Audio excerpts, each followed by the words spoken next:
Alhamdulillah.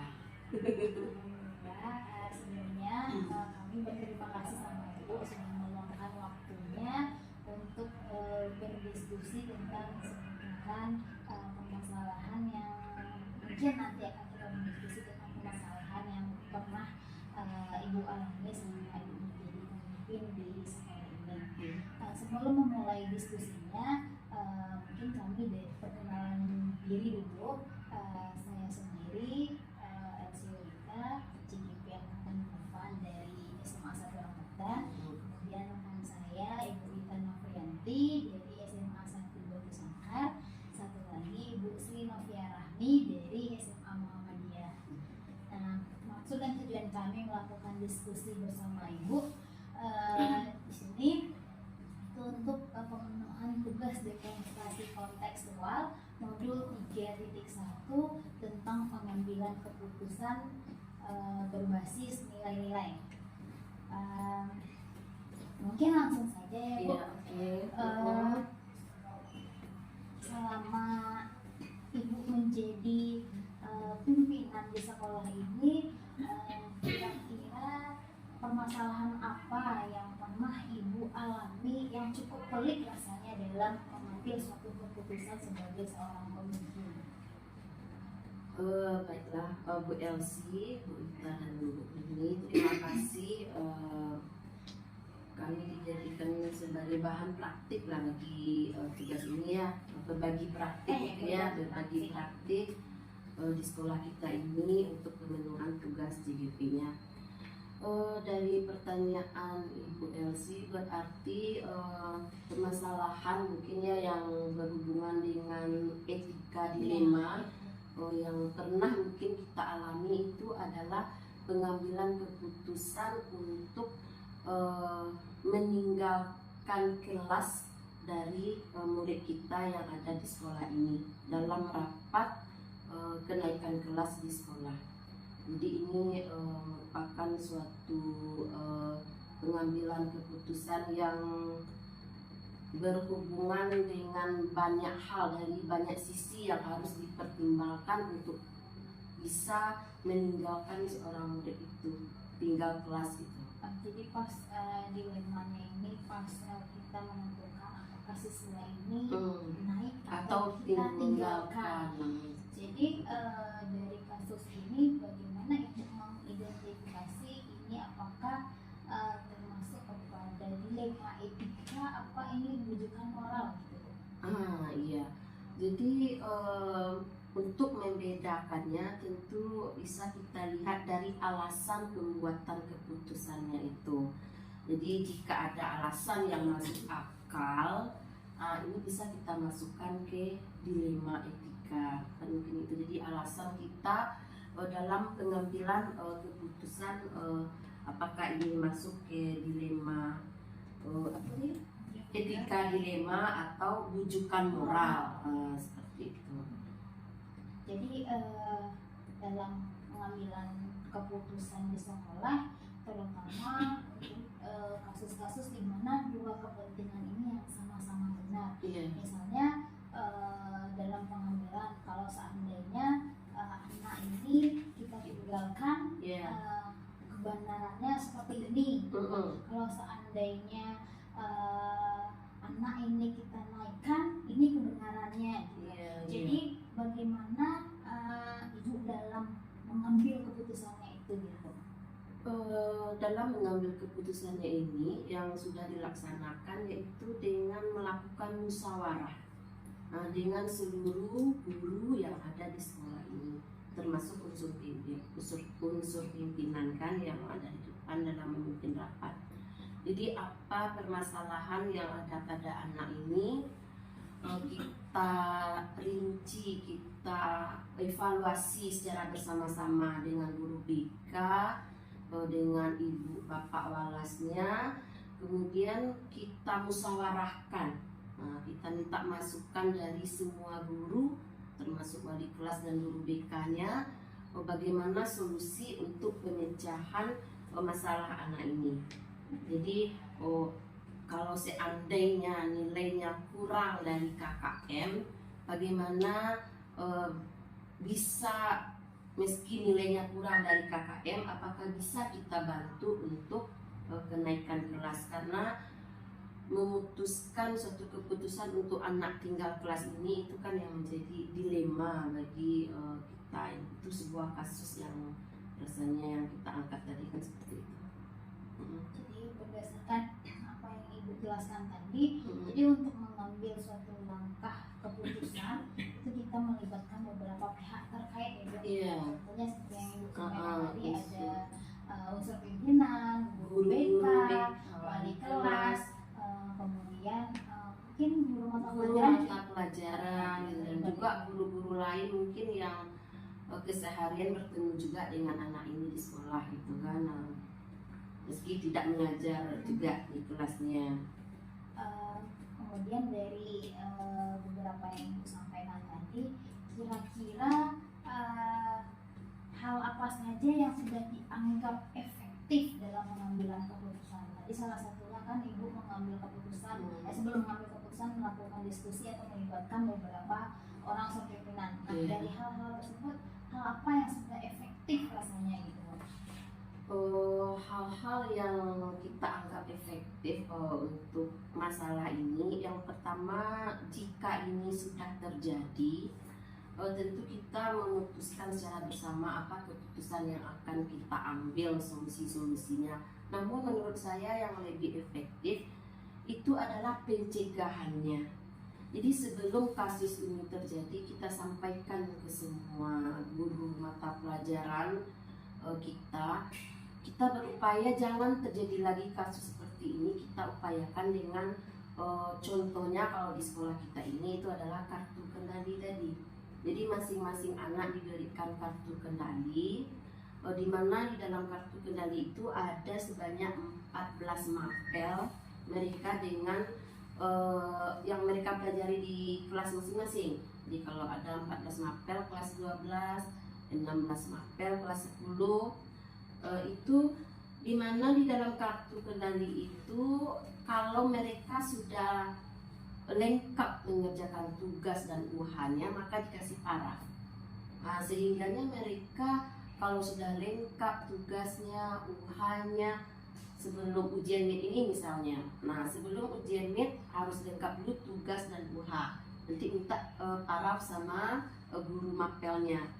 Nah, jadi dengan demikian insya Allah karena ini sudah diberlakukan udah hampir 2 tahun ini, di dalam rapat itu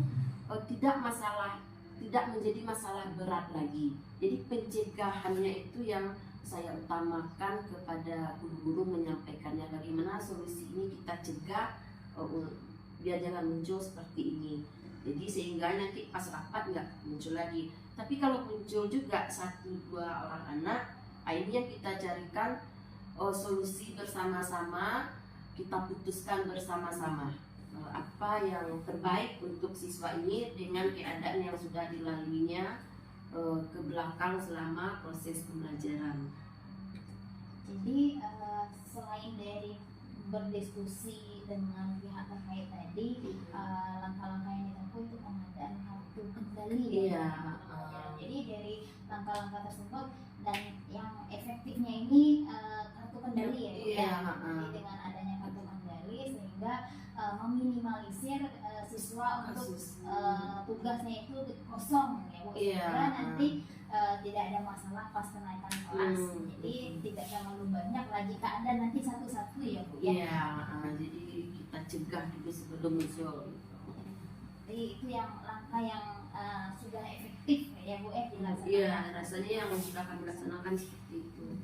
Nah, sejauh ini kira-kira ada tantangan tidak Ibu dalam mengambil suatu keputusan dalam contoh kasus tadi, tantangannya? Iya.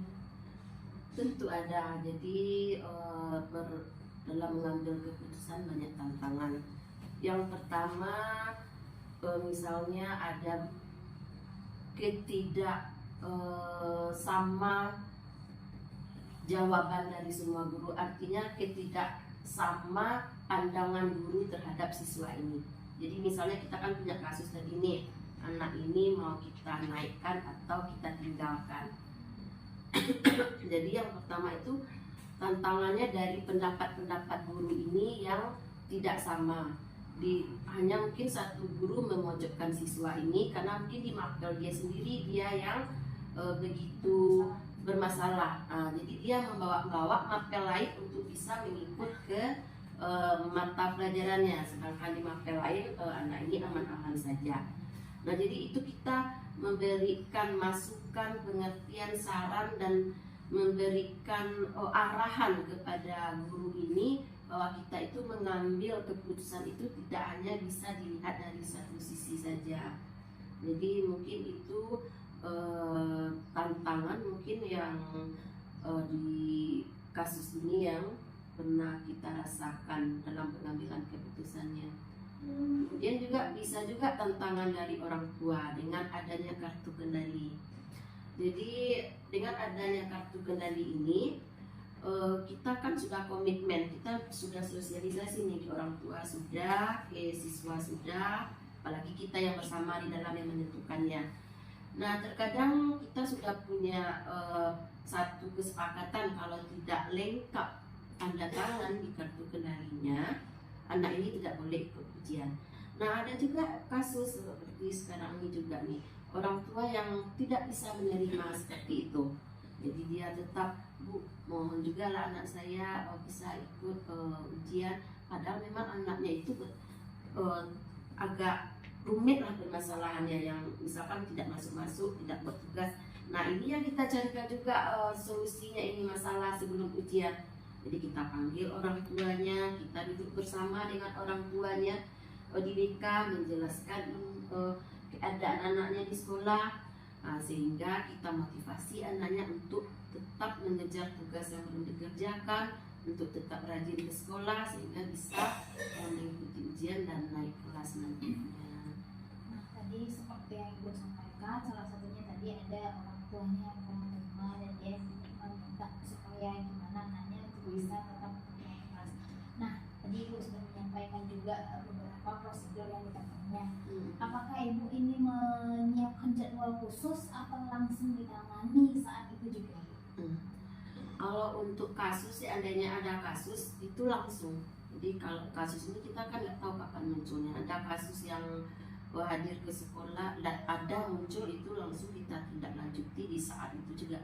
Tapi kalau untuk penanganan yang terjadwal seperti kartu kendali itu bisa terjadwal.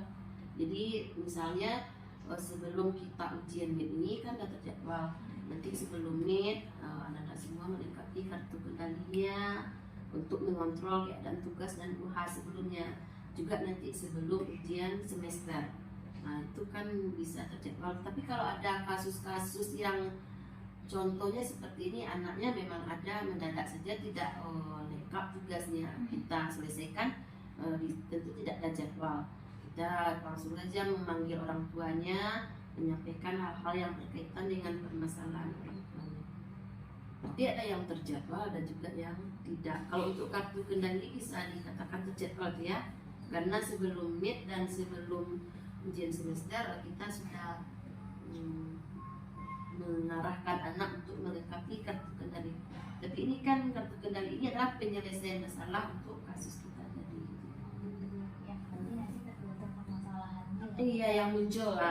Jadi kalau permasalahan muncul mendadak kita selesaikan langsung saja tanpa ada jadwal khusus. Kemudian adakah faktor-faktor yang selama ini mempermudah atau membantu Ibu dalam mengambil suatu keputusan? Mungkin dalam mengambil keputusan itu yang mempermudah adalah kerjasama dengan semua unsur pimpinan, wakil, BK, dan guru walas dan guru semuanya. Jadi kita minta masukan dari mereka semua. Seandainya ada kasus pasti kita musyawarahkan bersama, diskusi bersama, kita selesaikan secara bersama. Jadi bantuan atau kerjasama dari unsur pimpinan, BK, walas, dan guru-guru semuanya, itu yang membantu dalam mengambil keputusan. Ini memang kolaborasi ya ya. kolaborasi di semua kita ya di sekolah ini. Jadi kolaborasi yang baik itu sangat membantu dalam Pengambilan keputusan. Mungkin yang terakhir Bu, dari cerita kita yang sudah panjang lebar tadi Bu, pembelajaran apa yang bisa Ibu ambil dan nantinya bisa Ibu bagi juga ke kami dalam pengambilan keputusan yang pernah Ibu lakukan dari kasus yang telah Ibu ceritakan ini. Ya. Jadi mungkin sisi yang menurut saya itu bisa kita ambil betul bahwa untuk mengambil keputusan itu kita harus melihat dari berbagai sisi. Jadi kita tidak bisa hanya melihat dari satu sisi saja. Karena mungkin menurut kita ini sudah benar, sudah betul, ada di sisi lain kita tidak melihat ini rupanya kita tidak manusia terhadap keputusan kita ini. Jadi harus kita lihat seluruh sisi untuk memutuskan segala sesuatu ini. Perlu kita kolaborasi dan kerjasama dengan unsur lainnya dalam mengambil keputusan ini. Kita lihat dari berbagai sisi untuk memutuskan. Jangan hanya melihat dari satu sisi saja kita sudah memutuskan sebuah keputusan dari permasalahan yang ada. Jadi sebelum kita mengambil keputusan kita memang harus mengidentifikasi betul ya permasalahannya apa dan kita lihatnya dari beberapa sudut pandang dan fokus pada sudut pandang supaya nanti keputusan yang kita ambil itu tidak merugikan salah satu pihak. Ya itulah. Jadi kita identifikasi, kemudian kita diskusikan bersama pemecahannya, solusinya sehingga tidak merugikan beberapa pihak. Mungkin itu diskusi singkat kita hari ini Bu. Terima kasih karena Ibu sudah mau berbagi pengalaman kepada kami. Mudah-mudahan pengalaman ini menjadi pembelajaran buat kami ke depannya jika nanti kami punya kesempatan untuk menjadi seorang pemimpin. Amin.